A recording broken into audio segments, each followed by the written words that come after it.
I wanted to speak about a crazy story that I came across. The small town of Newbern, Alabama, who hasn't held elections for a mayor in years. Crazy. Being as though the position is often passed down from father to son, generation to generation. Till one brother went against the norm. Brother Patrick Braxton, 56, was elected mayor, but he's now being blocked from his mayoral duties. How does an elected mayor get blocked from his duties? Insane.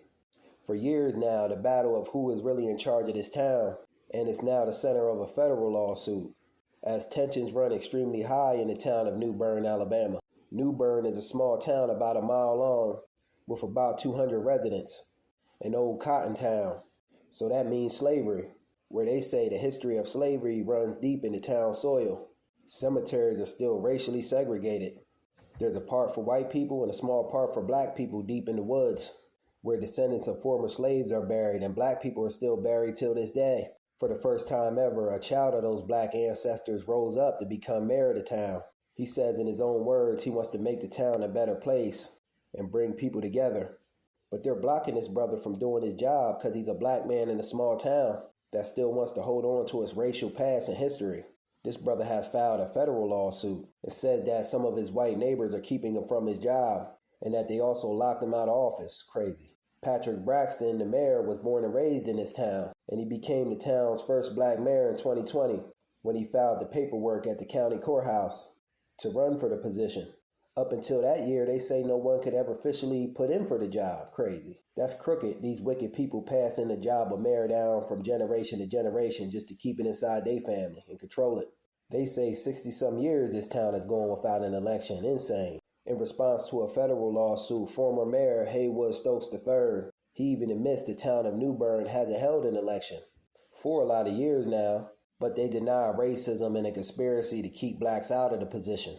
I beg to differ. This town wants to hold on to its racial customs and traditions. Haywood and Patrick Braxton have known each other for some time. They both volunteer at the fire station on Main Street, and they've known each other for more than a decade. So it shocked everyone when the legal deadline had passed to run for the job, and this time that a black man went through the trouble to file the paperwork, and he was the one and only candidate. And months later, he was sworn into office by the state's judge, and like the former mayors before him, he appointed his own city council. And might I add, an all-black city council. Salute.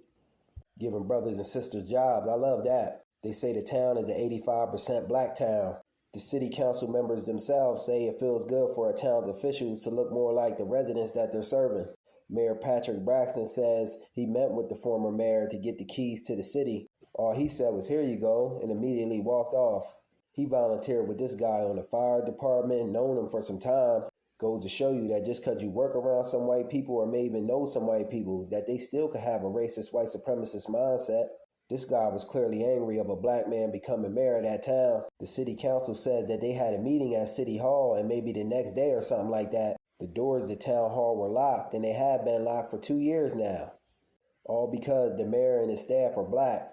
The city council members themselves say this is all about race. According to a lawsuit, they're locked out of the city's accounts and the banks. Crazy. They tried to even get a hold of the former mayor to get his side of the story.